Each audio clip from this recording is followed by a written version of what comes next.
अस्सलाम वालेकुम। मेरा नाम राशिद है और आज के इस ट्यूटोरियल में मैं आपको बताऊंगा कि पिवट टेबल को आप किस तरह से यूज़ करते हैं और पिवट टेबल की प्रॉपर जो मैनेजमेंट है वो हम किस तरह से करते हैं।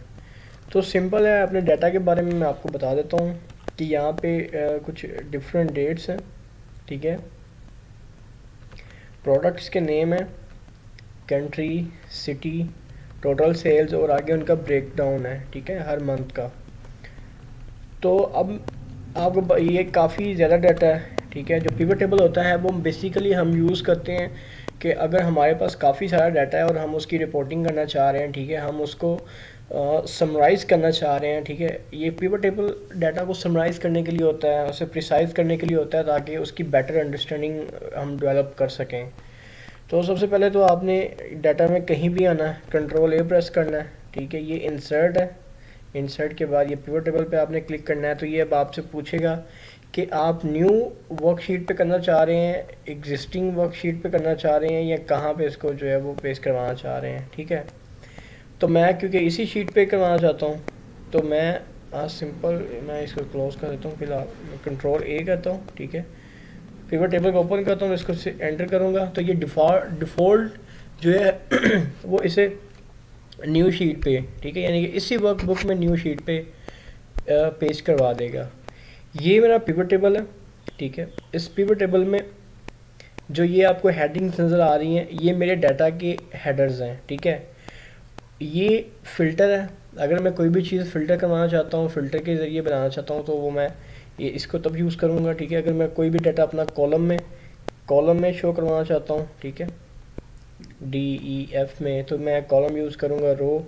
अगर मैं रो में करवाना चाहता हूँ, ठीक है, 1 2 3 4 5, तो मैं रो यूज़ करूँगा। वैल्यूज़ का मतलब है कि जो चीज़ मैं काउंट करवाना चाहता हूँ या जो मेरी ये वैल्यूज़ का मतलब है कि मेरा ऐसा डाटा, ठीक है, जो क्वांटिटेटिव नेचर का है। ठीक है, जिसका जवाब डिजिट्स में आता है, जो क्वालिटेटिव नहीं है, जो क्वांटिटेटिव डाटा है। ठीक है, तो क्वांटिटेटिव डाटा के लिए वैल्यूज़ का जो बॉक्स है वो मैं यूज़ करूँगा।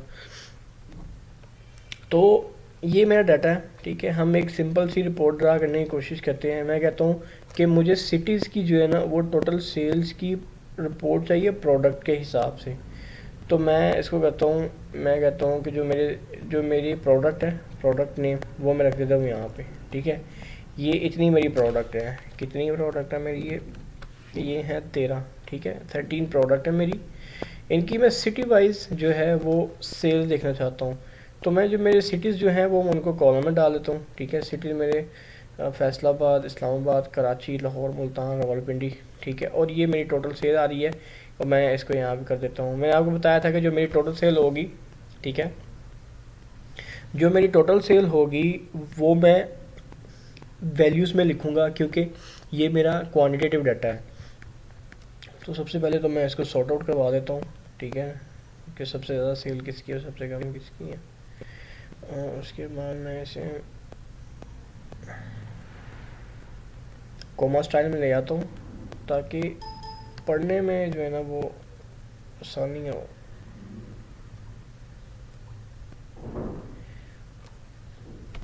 अब ये मुझे बता रहा है कि जो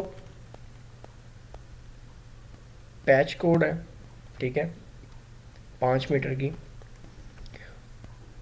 इस्लामाबाद में कोई सेल नहीं हुई इनकी। फैसलाबाद में, इस्लामाबाद में इतनी हुई है, कराची में इतनी हुई है, और टोटल सेल उनकी 9,11,837 है। ठीक है, 9,11,837। इसी तरह मेरी दूसरी प्रोडक्ट है, उनकी सेल ये है।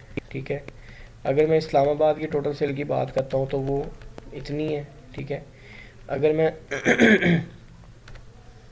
फैसलाबाद की इतनी, इस्लामाबाद की इतनी है। ठीक है, तो यानी कि इसको मैंने प्रोडक्ट वाइज और मेरे रीजन वाइज जो है वो मैंने सेल्स को कैटेगराइज करवा दिया। ठीक है, मैंने सेल्स का ब्रेकडाउन बना दिया है।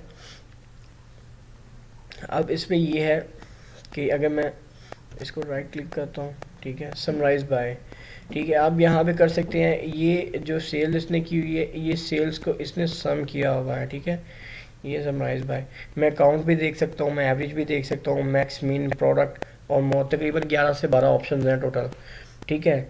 मैं ये भी चेक कर सकता हूँ, अगर मैं रिमूव सम ऑफ कोई भी यहाँ से करना चाहता हूँ, ख़त्म करना चाहता हूँ, तो यहाँ तो मैं इसको यहाँ से पकड़ के वापस ड्रैग कर दूँगा, ठीक है। या फिर आप इसको राइट क्लिक करके, ठीक है, तो आप इसको कर सकते हैं रिमूव सम वैल्यूज़, ठीक है। तो ये एक बेसिक रिपोर्ट मैंने आपको बना के दिखाई है। अब मैं इसकी सिंपल फॉर्मेटिंग के बारे में बात कर लेता हूँ। डिज़ाइन में आप आ जाए यहाँ पे, इसका यहाँ से फॉर्मेट चेंज कर सकते हैं आप, ठीक है, फॉर्मेट चेंज कर सकते हैं, ठीक है। रो हेडर्स को ख़त्म कर सकते हैं, कॉलम हेडर्स को ये ख़त्म कर इसके हिसाब से, ठीक है। उसके बाद इसमें एनालाइज में आ जाए, ठीक है। तो फिलहाल इसमें मैं आपको इतना ही बता रहा हूँ, ठीक है। नेक्स्ट हमने अभी इसमें पिवट स्लाइसर पे भी बात करनी है, जो कि ये एनालाइज के अंदर आता है, ठीक है।